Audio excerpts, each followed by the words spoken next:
दोनों काले कौवे नदी किनारे बैठे आइसक्रीम खा रहे थे और दोनों आइसक्रीम खाकर आइसक्रीम का रैपर वहीं फेंक देते हैं। कालू जी, हमारे जंगल में कितना गंद पड़ता जा रहा है। देखें, नदी किनारे भी कितना गंद है। तो गोरी, क्या इरादा है? क्या तुम आज बैठकर ये गंद साफ करोगे? अभी दोनों में ऐसे ही बातें हो रही थी कि नदी से सुनहरी मछली बाहर आती है और वो गोरी कवि से कहती है, आप दोनों कौवे मुझे मन के बहुत अच्छे लगते हो। आप नदी को साफ करने की बातें कर रहे हो। प्लीज नदी किनारे से ये गंद साफ कर दे। ये सारा कचरा हवा के साथ बहकर नदी के अंदर आ जाता है और प्लास्टिक के पॉलीथिन मछलियों के गले में फंस जाते हैं, जिससे हमारी नदी की बहुत सी मछलियों की दर्दनाक मौत हो रही है। ये सुनकर गोरी कवि जोर जोर से ठहाके लगाकर हंसने लग जाती है। हमसे अपना समंदर साफ करवाने की अच्छी योजना है तुम्हारी, लेकिन हम कौवे तुम्हारी बातों से बेवकूफ नहीं बनने वाले। तूने क्या मुझे काम पर रखा है या फिर मैं नदी साफ करने वाली काम वाली लगती हूँ तुझे? चले कालू जी यहाँ से, फिजूल में हमारा दिमाग खा रही है ये मछली। ऐसा कहकर दोनों कौवे हंसते हुए वहाँ से आ जाते हैं और बेचारी सुनहरी मछली की आंखों में आंसू आ जाते हैं। हमारा ये समंदर और ये किनारा भी इन पक्षियों ने ही गंदा किया है। रोज यहाँ बैठकर कुछ न कुछ खाते हैं और उनके छिलके और प्लास्टिक के रैपर यहीं पर फेंक जाते हैं। अभी सुनहरी मछली खुद से ऐसे ही बात कर रही थी कि नदी किनारे रानो चिड़िया पानी पीने आती है। अरे सुनहरी मछली, तुम इस तरह उदास क्यों बैठी हो और तुम्हारी आंखों में आंसू क्यों हैं? क्या तुम भी इस जंगल की पक्षी हो और क्या तुम भी हमारे समंदर को गंदा करने आई हो? अरे नहीं नहीं, मैं तो बस पानी पीने आई थी। रानो चिड़िया एक नजर अपने इर्द गिर्द घुमाती है, जहाँ बहुत सारी चीजों के रैपर पड़े हुए थे। गले सड़े फल नदी किनारे पड़े थे और गंद फैला हुआ था। सुनहरी मछली, क्या तुम इस गंद को लेकर परेशान हो? चिड़िया, तुमसे पहले 2 कौवे यहाँ बैठकर आइसक्रीम खाकर गए और वो रैपर यहीं पर फेंक गए। जब मैंने उनसे सफाई करने को बोला तो वो उल्टे मेरा मजाक उड़ाकर चले गए। आप बिल्कुल चिंता मत करो सुनहरी मछली, मैं दरिया के इस किनारे को साफ करूंगी। फिर हमारा यह कचरा आपके समंदर में नहीं आएगा और आपको कोई नुकसान भी नहीं होगा। सुनहरी मछली से ऐसा कहकर रानो चिड़िया घर आती है और वो झाड़ू उठाती है। मम्मा मम्मा, आप ये झाड़ू लेकर कहाँ जा रही है? गुड़िया बेटी, मुझे आज दरिया की सुनहरी मछली मिली। फिर रानो चिड़िया अपनी बेटी गुड़िया को सारी बात बताती है। मम्मा, फिर तो मैं भी आपके साथ आती हूँ और मैं भी दरिया के किनारे की सफाई करने में आपकी मदद करती हूँ। अपनी बेटी की ये बात सुनकर मम्मा चिड़िया बहुत खुश होती हैं। फिर रानो चिड़िया और उसकी बेटी गुड़िया अपने घर से झाड़ू लेकर निकलती हैं। रास्ते में रानो को कबूतर मिल जाता है। कबूतर के साथ उसकी पत्नी लूसी भी थी। अरे रानो बहन, आप झाड़ू लेकर कहाँ जा रही हैं? फिर रानो चिड़िया सारी बात लूसी और कबूतर को भी बताती है। सफाई के इस काम में तो हम भी आपकी मदद करेंगे रानो बहन। चलें, हम सब मिलकर नदी किनारे को साफ करते हैं। फिर लूसी और कबूतर भी रानो चिड़िया के साथ नदी किनारे पहुंच जाते हैं और वे रानो चिड़िया की सफाई करने में मदद करने लगते हैं। कुछ ही देर में नदी का किनारा चमक उठता है। नदी किनारे कोई डस्टबिन नहीं पड़ी, जिस वजह से पक्षी यूं ही खुलेआम गंद फेंक जाते हैं। आप पक्षी इतने अच्छे भी हो सकते हैं, मैंने कभी नहीं सोचा था। मुझे तो लगा था कि आप सब पक्षी उन कौवों की तरह ही बुरे हैं। वह गोरी और कालू हैं ही ऐसे। फिर अगली सुबह तोता नदी किनारे बैठा अमरूद खा रहा था। वो अमरूद खाकर वहाँ से उड़ने ही वाला था कि सुनहरी मछली नदी से बाहर निकलती है। अरे तोते भैया, आप इस बचे हुए अमरूद को इस तरह नदी किनारे छोड़कर नहीं जा सकते। वो देखें, सामने पेड़ के नीचे डस्टबिन पड़ी है, इसे डस्टबिन में डाल दें। फिर तोता अपना बचा हुआ अमरूद उठाकर डस्टबिन में फेंक देता है। अगले कुछ दिन तक नदी का वो किनारा बिल्कुल साफ रहता है। फिर एक दिन गोरी कालू के साथ नदी किनारे आकर बैठ जाती है और चिप्स खाने लगती है। अरे कालू जी, उस दिन तो हमने देखा था ये किनारा कितना गंदा था। देखें, आज तो कितनी सफाई हुई पड़ी है। हाँ गोरी, लेकिन इतनी सफाई मुझे हजम नहीं हो रही। चलो यहाँ पर गंद फैला दें। गोरी और कालू चिप्स के रैपर वही नदी किनारे फेंक देते हैं। सुनहरी मछली नदी से बाहर आती है। कौवो, वह देखो, सामने डस्टबिन पड़ी है। कृपया करके यह रैपर उठाकर डस्टबिन में फेंक दो। हमें तो यह रैपर यहीं पर पड़े अच्छे लग रहे हैं। अगर तुझे कोई समस्या है तो खुद पानी से बाहर निकलकर यह रैपर डस्टबिन में फेंक दे। सुनहरी मछली से ऐसा कहकर दोनों कौवे वहाँ से चले जाते हैं। ऐसे ही कुछ दिन गुजर जाते हैं। जंगल में तेज बारिशें शुरू हो जाती हैं। बारिश के इस भयंकर तूफान में पक्षियों के घर मजबूत नहीं थे, जिस वजह से बारी बारी करके पक्षियों के घर टूटना शुरू हो जाते हैं। मम्मा, हमारा घर टूट गया, अब हम कहाँ जाएंगे?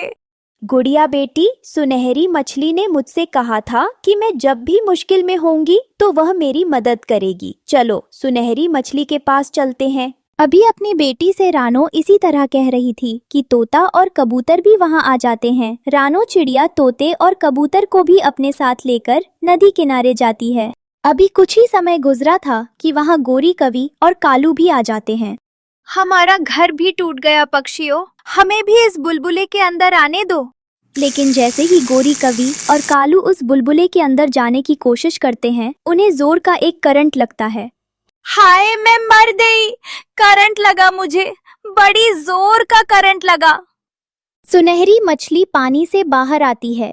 याद करो गोरी और कालू, तुम दोनों याद करो जब मैंने तुम दोनों से कहा था कि मेरे किनारे पर कूड़ा मत फेंको। तुम्हारे इस कूड़े से मेरे साथियों की जान जा रही है। जब मैंने तुमसे कहा था कि अपने चिप्स के रैपर उठाकर डस्टबिन में फेंको, तब तुम दोनों मुझ पर हंस कर चले गए थे और मेरा मजाक उड़ाकर चले गए थे। आज मैं भी तुम दोनों का मजाक उड़ाऊंगी और तुम दोनों पर हंसूंगी, लेकिन तुम दोनों की मदद नहीं करूंगी।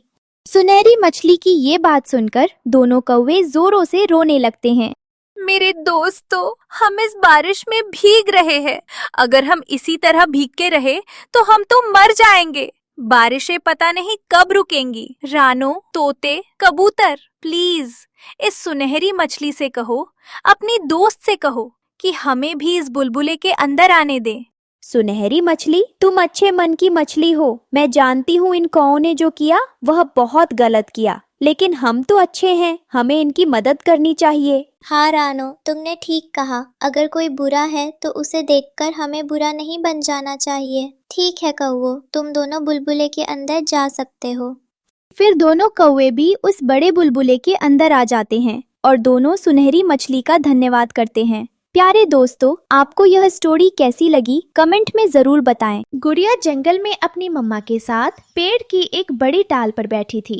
उसकी मम्मा बाजार से कुछ जरूरी चीजें लेने जा रही थी। गुड़िया अपनी मम्मा से कहती है, मम्मा, कल मैंने मैना के पास देखा था। उसके पास बहुत सुंदर अलग रंग की नेल पॉलिश थी। मुझे वो नेल पॉलिश बहुत अच्छी लगी थी। मेरा भी बहुत दिल कर रहा था कि मैं अपने पंखों और पंजों पर नेल पॉलिश लगाऊं। प्लीज आप मेरे लिए नेल पॉलिश ले आना। गुड़िया बेटी, मैं मंडी में यह सब्जियां बेचने जा रही हूँ। अगर मेरी सब्जियां अच्छे दामों में बिक गईं, तो मैं आपके लिए नेल पॉलिश ले आऊंगी। अगर अच्छे दामों में ना बिकी तो मेरी बच्ची, आपको कुछ समय इंतजार करना होगा, फिर मैं आपको नेल पॉलिश ला दूंगी। मम्मा, आपकी सब्जियां अच्छे दामों में। फिर रानो चिड़िया अपनी सब्जियों की टोकरी उठाती है और मंडी बेचने निकल जाती है। वो मंडी जाकर दुकानदार से सब्जियों के भाव पूछती है। बहन जी, आप बहुत अच्छे समय पर आई हैं। आजकल तो मंडी में सब्जियों के बहुत अच्छे दाम चल रहे हैं और आपकी सब्जियां तो ताज़ा भी लगती हैं। आपको तो इनके अच्छे दाम मिल जाएंगे। चिड़िया खुश हो जाती है। वो अपनी सब्जियां मंडी में बेचती है और पैसे लेकर दुकान पर आ जाती है। वो दुकान से घर का कुछ जरूरी सामान लेती है और गुड़िया के लिए एक सुंदर डॉल खरीदती है। वो गुड़िया लेकर घर आती है तो बेटी गुड़िया डॉल को देखकर बहुत खुश हो जाती है। मम्मा, मीना को गुड़िया के साथ नए नए खेल खेलने आते हैं। वो नदी पर होगी। मैं जाकर उसे अपनी नई गुड़िया दिखाती हूँ और उसके साथ खेल कर आती हूँ। अच्छा मेरी बच्ची, जाओ और जल्दी घर वापस आ जाना, शाम भी होने वाली है। फिर गुड़िया अपनी सुंदर डॉल लेकर नदी पर अपनी दोस्त मीना के पास जाती है। मीना, मीना, देखो देखो, मेरी मम्मा ने मुझे कितनी सुंदर गुड़िया दिला दी। आओ हम दोनों मिलकर इस सुंदर गुड़िया के साथ खेलते हैं। वाह गुड़िया, तुम्हारी डॉल तो बहुत प्यारी है। क्या तुम मुझे भी इसके साथ खेलने दोगी? वे दोनों नदी पर ऐसे बैठी बातें कर रही थी कि दूर पेड़ पर बैठी गोरी तोवी ये सब देख रही थी। मेरे होते हुए मोटी चिड़िया की यह बेटी इतनी सुंदर गुड़िया से खेलेगी। मैं भी देखती हूँ कैसे खेलती है यह इस डॉल से। गोरी आगे बढ़ती है और गुड़िया से उसकी डॉल छीनकर जल्दी से वहाँ से भाग जाती है। गुड़िया रोने लग जाती है।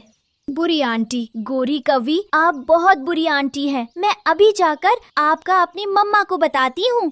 गुड़िया रोते हुए घर जाती है और अपनी मम्मा को सारी बात बताती है।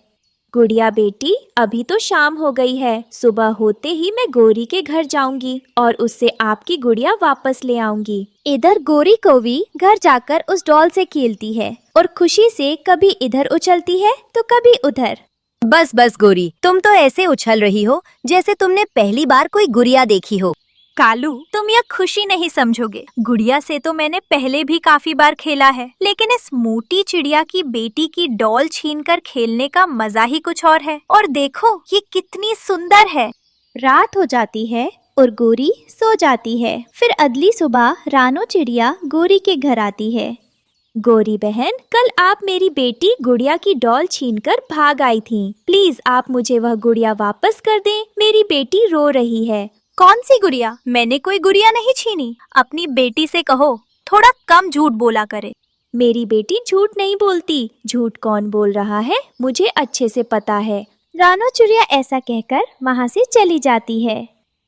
उधर गुड़िया जब स्कूल से वापस आ रही थी तो उसे दूर एक चमकता हुआ घर नजर आता है। जब वो उस घर के पास जाती है तो वो सुंदर गुड़ियों का घर था और उस घर पर बहुत सी रंग बिरंगी प्यारी प्यारी गुड़ियां सजी हुई थी। गुड़िया ये देखकर बहुत खुश हो जाती है।